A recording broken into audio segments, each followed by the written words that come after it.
Biz daha önce neyi öğrenmiştik? Sabit cəryan qanunları. Sabit cəryan nədir? Kim bilir? Nədir sabit cəryan? Asif. Nədir sabit cəryan? Valla sualı da vermişəm, cavabını da verirəm də. Sabit cəryan nədir? Cəryanı sabit olan. Şurada. Cəryan şiddəti, axma istiqaməti, yəni axın istiqaməti və ədədi qiyməti zaman keçdikcə dəyişmirsə, belə cəryana biz nə deyirik? Sabit cəryan.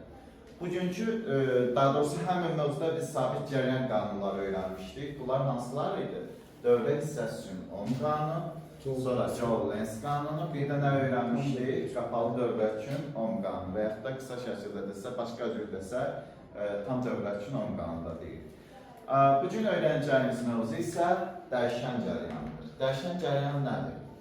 Cəryan şiddəti zamana görə dəyişirsə, belə cəryana biz nə deyirik? Dəyişən cəryan. Anladıq mı? Nə deyirik? Dəyişən cəryan şiddəti zamana görə dəyişə bilirsə, belə cəryana biz nə deyirik? Dəyişən cəryan deyirik. Uşaqlar, baxın, bəs dəyişən cəryanı biz harada alırıq? Necə alırıq? Bunu almaq üçün dəyişən cəryan generatorundan istifadə olunur. Nədən istifadə olunur? Dəyişən cəryan generatorundan istifadə olunur. Gəlin, dəyişən cəryan generatorunun təxminən aşağı-yuxarı hissələrini burada göstərməyə çalışaq. Baxın, belə bir qurğudur. Buradan göstərək. Deməli, iki dənə maqnetik qurğu, bura N deyək, bura nə deyək? S deyək, bura S deyək. Maqnetik iki qurğu olur. Burada belə bir hissəsi olur uşaqlar. Bax, belə bir hissəsi olur.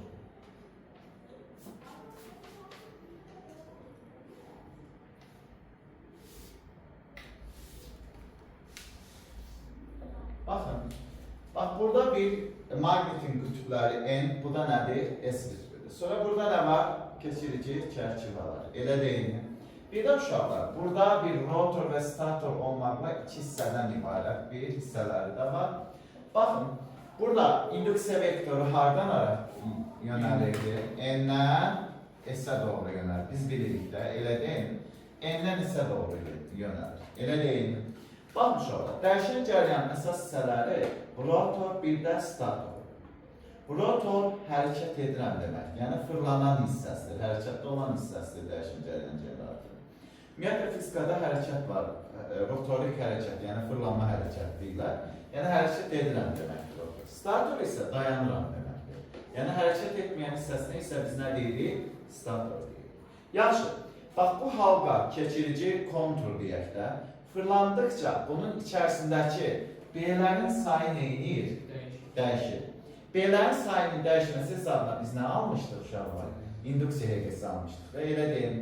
B-lərin sayı dəyişirsə deməli, maqnit-seldə neyinir demişdik? Dəyişir demişdik. Ki verin, düsturumuz necə idi? Delta fi bərabər nə yazmışdıq uşaqlar? S delta nə? B. Elə deyim, bax, elektromagnetik induksiya hadisəsi zamanında bu düsturu yazmışdıq. Elə deyim. Hə, bəs burada maqnit-sel, induksiya vektorların sayı dəyişdir, maqnit-seli dəyişdir. Yadında salaq görək, onu biz harada öyrənmişdik? Elektromagnetik induksiya hadisəsini öyrənəndə. Elə deyilmi? Qısa şəkildə deyə bilərikmi? Dəyişən cəryan generatorunun iş prinsipi elektromagnetik induksiya qanununa əsaslanır. Nəyə əsaslanır? Elektromagnetik induksiya hadisəsinə əsaslanır. Və yaxud da iş prinsipi elektromagnetik induksiya qanunu ilə dəyişir. Anladıq mı? Deməli, dəyişən cəryan generatorunun iş prinsipi nəyə əsaslandı? Elektromagnetik induksiya hadisəsinə əsaslandı. Anladıq mı? Biraz öncə nə dedik? Maqnit-seli dəyişir. Elə deyilmi?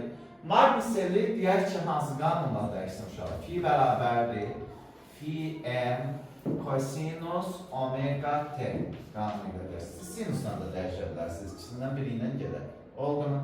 Fi bərabər fi m kosinus hansı qanunu ilə dəyişdi? Omega t qanunu ilə dəyişdi. Bəs burada bizə desələr ki, fi'nin nədən asılıdır uşaqlar? Fi'nin nədən asılıdır? Yəni maqnit-selinin zamanla asılıdır. Kosinus qanunu ilə dəyişirsə, bizim qrafikimiz belə bir qrafikdir. Elə deyilmi? Bəs bizə desələr ki, bu nöqtələr nə idi? Fi m. Bəs aşağıdakı nöqtədə eyni qaydada nə deyəcək uşaqlar? Mənfi fi m. Bəs bu fi m-i necə hesablayır uşaqlar? Fi m necə hesablayır? Fi m bərabərdir. Hansı düsturla? BS düsturuyla hesablayırıq. Elə deyil mi? Burada bir halqa var. M dənə halqa varsa, onu necə hesablayacaq uşaqlar? Fi M bərabər nədir? N BS düsturuyla hesablayacaq. Buradan da çıxara bilərik fi M-i. Elə deyil mi? Daha doğrusu buradan da görə bilərik, amma buradan da neyə bilərik? Hesablaya bilərik. Xatırlayırsa biz belə bir şey demişdik. Epsilon i'ni nəyə bərabər? Mənfi fi'nin zamına görə nəyə? Birinci tərtib törəməsinə bərabər idi. Elə deyil mi? Biz induksiya EHG-sini tapmaq üçün deməli, bu ifadədən nə almalıyıq? Törəmə almalıyıq. Törəmə vaxt görək, aslında verilirsə, epsilon i bərabərdir, törəmə alsa. Mənfi, necə olacaq uşaqlar? Fi m kosinus nə? Omega t'ni nəyin alırıq? Törəməsin. Bax uşaqlar, bax, epsilon i bərabər mənfi fi m omega hara qaçır? Qabağa. Nə yazacaq uşaqlar? Omega fi m, sonra nə yazırıq? Mənfi, kosinusun törəməsinə verir, mənfi sinus omega t verəcək. Bax uşaqlar, bu mənfi, mənfi neyniyəcək? Aparacaq, müsbət olur. Onda epsilon i'nin düsturu necə olacaq? Deməli, bu omega fi m'in də yerinə epsilon m yaza bilərik mi? Yəni, induksiya EG-sinin amplitud qiyməsi. Sinus nə deyə bilərik? Omega t deyə bilərik. Düzün dedik uşaqlar. Bəs hansı qanunla dəyişdi bu? Hansı qanunla dəyişdi? Demək, epsilonun nədən asılı? T'dən asılıdır. Bax, sinus qanunu ilə dəyişəcək. Bax, qanunumuz necə olacaq? Belə bir ifadə olacaq. Anlayırıq nə demək istəyir? Yaxşı uşaqlar. Bəs bizdən soruşsalar ki, bu nöqtələr nə olacaq? Epsilon m. Burada nə deyəcək? Mənfi epsilon nə? M deyəcək. Elə deyilmi? Yaxşı. Bəs burada bizə diqqətlə biz diqqətlə baxsaq, epsilon m-i necə yaza bilərik? Omega fi. Aha, epsilon m-i belə yaza bilərik də. Epsilon m bərabərdir. Omega fi m yaza bilərik. Omega'nın öz düsturu necə idi? 2 pi nü deyil, değil mi? Onda qısa şəkildə bunu 2 pi nü fi m yaza bilərik. Bir dənə 2 pi bölünsün t, vurulsun nədir? Fi m. Bunun qrafikləri zaten görürük. Omega ilə, nü ilə, t ilə necə asıldır? Omega ilə, nü ilə necə asıldır? Düz. T ilə necə asıldır? Tərs asıldır. Problemimiz var mı uşaqlar? Xeyr. Gəlin biz öyrənək. Dəyişən cəryan dövrəsində uşaqlar, həmişə yadımızı saxlayaq. 3 gün müqavimət var. 1 aktiv müqavimət, 2 tutum müqaviməti, 3 induktiv müqavimət. Neçə gün müqavimət var dedik? 3 gün müqavimət var. Birinci nə oldu? Aktiv müqavimət. İkinci nə oldu? Tutum müqavimət. Üçüncü nə oldu? İnduktiv müqavimət. Bugün öyrənəcəyimiz isə dəyişən cəryan dövrəsində nə olacaq uşaqlar? Aktiv müqavimət olur. Gəlin dəyişən cəryan dövrəsində aktiv müqavimətdən danışıq.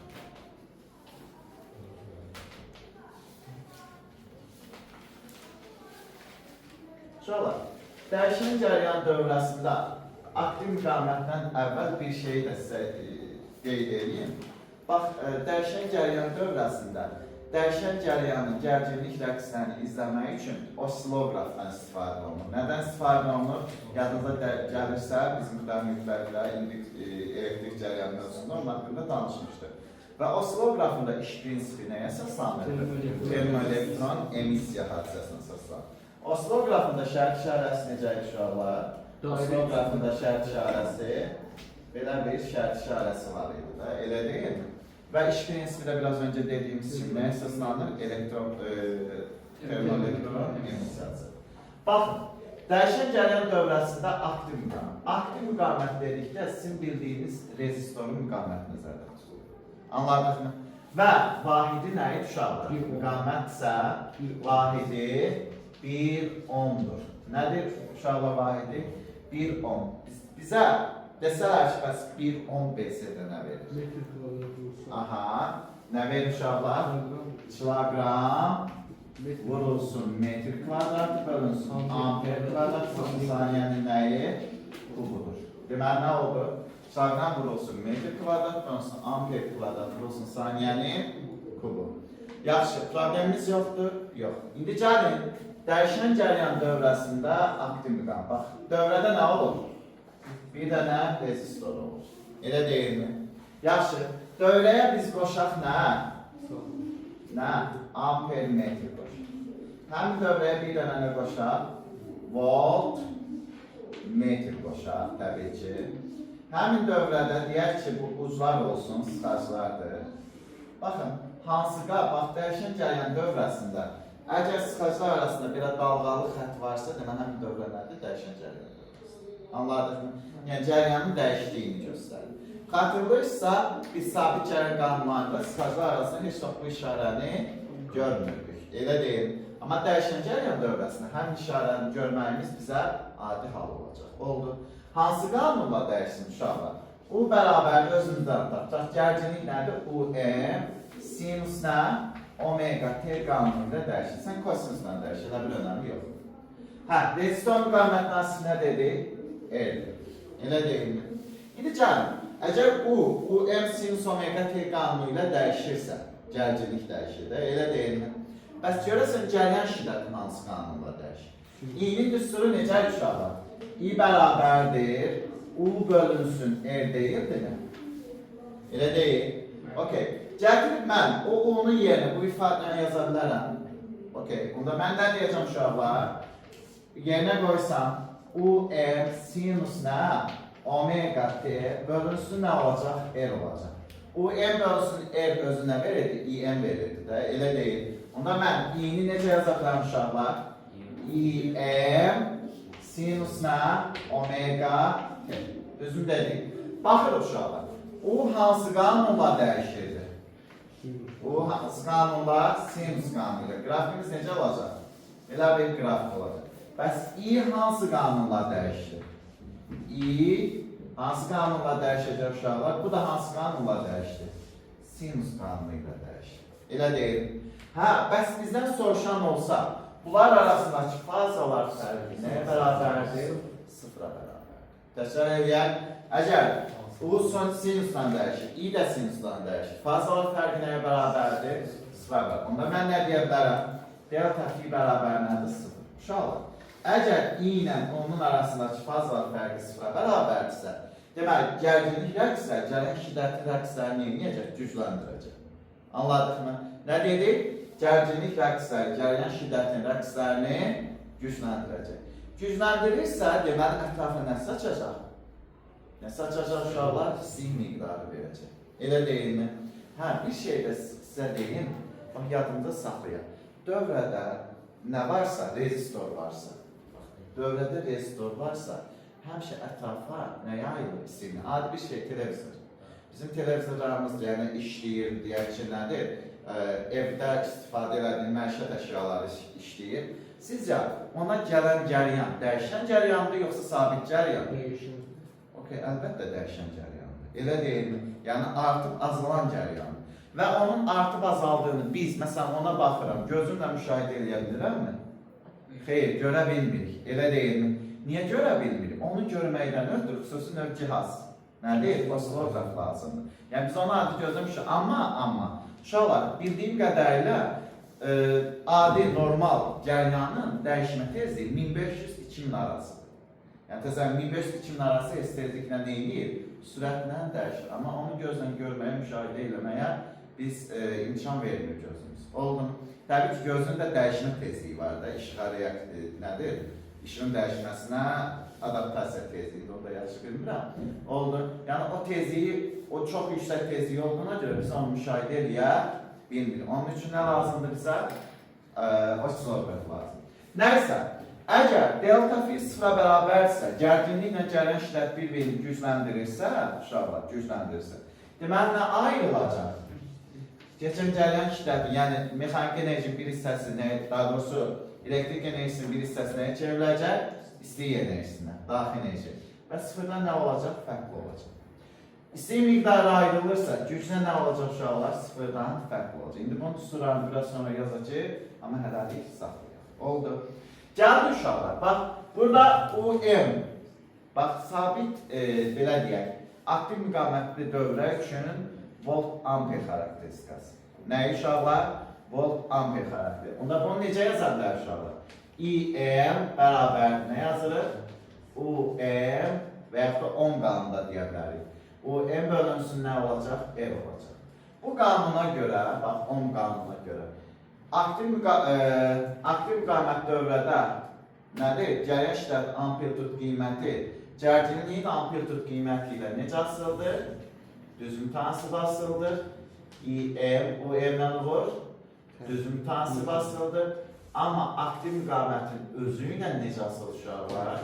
Aktiv müqavimətin özü ilə tərs mütənsib asılıdır.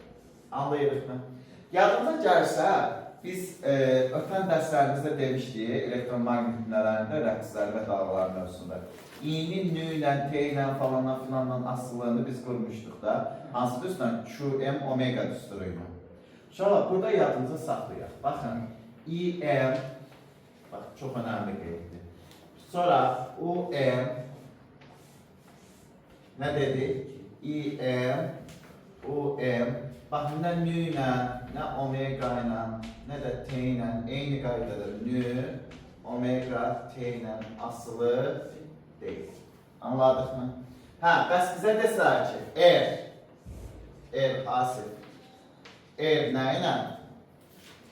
UM ilə və IM ilə necə asılıdır? O da asılı deyil. Tamam mı? Bax, bunu biz yadda saxlayaq. Oldu mu uşaqlar? Çətinmi? Xeyr. İndi gəlin uşaqlar, gəldik bura, bu hissəyə. Bizdən soruşdular biraz öncə, dedik ki, nə dedik? Dövrədə ümumi dəyişən cərəyan axır dedik də, elə deyilmi? Dəyişən cərəyan axır. Həmin dəyişən cərəyanın yaratdığı güc qədər sabit cərəyan güc yaradır. Nə yaradır? Dəyişən cərəyanın yaratdığı güc qədər sabit cərəyan, dövrədə həm də nə var? Sabit cərəyan var da, güc yaradır. Deməli, dəyişən cərəyanın yaratdığı, dəyişən cərəyanın qiyməti ilə sabit cərəyanın qiyməti bir-birinə nə olacaq? Fərq olacaq. Oldu mu? Bu fərqi ölçmək üçün və yaxud da həmin dövrədəki cərəyanı ölçmək üçün baxın hansı düsturdan, hansı cihazdan? Ampermetr. Uşaqlar, baxın, buradakı ampermetr ancaq və ancaq həmin dövrədə cərəyanın təsir edici qiymətini ölçür. Nəyi ölçür? Təsir edici qiymət. Voltmetr də həmin dövrədə gərginliyin təsir edici qiymətini ölçür. Nəyi ölçür dedik? Gərginliyin təsir edici qiymətini ölçür. Tamam mı? Yaxşı. Birinci ampermetr cərəyan şiddətinin təsir edici qiymətini ölçür və o düsturu necə hesablayacağıq? Amplitut qiymətindən kök 6 dəfə təsir edici qiyməti azdır. Anladıq mı? Gərginliyin nə deyirik? Təsir edici qiyməti. Amplitut qiymətindən neçə dəfə azdır? Kök 6 2 dəfə azdır. Anladıq mı? Bəs bizə desələr ki, EHG-nin adi qiyməti, yəni təsir edici qiyməti amplitut qiymətindən neçə dəfə azdır dedik? Kök 6 2 dəfə azdır. Yaxşı, buradan bizə desələr ki, yadınıza gəlsə sabit cərəyan qanunlarında ayrılan istilik miqdarı və görülən işin düsturu necə idi? I kvadratı, siz deyin mən yazın. RT, sonra U kvadratı bölünsün, vurulsun nə? Bir nə yazmışdıq? I, U, T yazmışdıq da, elə deyil. Bəs P-nin düsturu necə uşaqlar? P bərabərdir. I kvadratı, sonra U kvadratı bölünsün nə? Sonra biraz öncə nə dedik? I, U dedik. Yaxşı, bəs uşaqlar, bu nədir? Sabit cərəyan dövrəsində ayrılan istilik miqdarı və yaxud da gücdür. Elə deyilmi? Bəs burada nədən danışacaqlar artıq? Dəyişən cərəyan dövrəsində güc. Elə deyilmi? Buna bəzən orta güc də deyilir. Anladıq mı? Bəs onun hansı düsturunu? Bax, Q-nun düsturlarını gəlin birinci yazar. Fikir verin uşaqlar. Mən harada i gördümsə yerinə nə qoyacam? Yen bölünsün, nə? Kökdə 2. Düzüm dedik. Harada U gördümsə onun yerinə OM bölünsün kökdə 2 qoyulur. Birincidə qoysaq, onda Q-nun birinci düsturu nə olacaq? IM kvadrat RT bölünsün nə? 2. Düzüm dedik. Sonra ikincidə qoysaq, UM kvadratı bölünsün nə? 2 vurulsun. Məxrəcdə R də var da. Vurulsun nə? T. Sonra nə olacaq şu an? IM, UM bölünsün, 2 vurulsun nədir? T'dir. Bax, düsturlarımızı bildik. Əla. İndi gəldik. Bəs bura P'nin düsturunu yazsaq. Necə olacaq bu? İm kvadratı E bölünsün nə? 2. Sonra UM kvadratı bölünsün 2R. Sonra Sümeyya. Nə oldu? İm UM bölünsün nə? 2. Bax, buna da biz nə deyirik? Gücün düsturları. Ortak gücün düsturları. Problemimiz yoxdur? Yoxdur. Çətinmi? Xeyr. Bir də bir şey deyim uşaqlar. Baxın, həmişə yadınıza saxlayaq. Bax, bu düsturla bu düsturun arasında fərq var. Gələcəksiniz, çox mu fərq varmı? Hə, məxrəcdən neçə bölürük? 2-yə bölürük. Yəni, oralara biz, yəni, tutaq ki, biz təsirci qiymətli düsturanı, yəni, nəyin düsturanı? Sabit cəryan dövrəsində gücün düsturanı və yaxud da nədir? Ayrılan simiklərin düsturanı bilirik. Oradan yola çıxaraq, harada i'ni gördümsə, i'm bölünsün kökdə 2, onu gördümsə, o'm bölünsün kökdə 2 qoyaraq, bu düsturanı nədir? Alırıq. Oldu mu? Yaxşı, çətinmi mövzumuz? Xeyr. Bu bizim mövzumuzdur. İnşallah biz növbəti dərsdə nəyi öyrənəcəyik? Dəyişən cəryan dövrəsində. Oldu mu?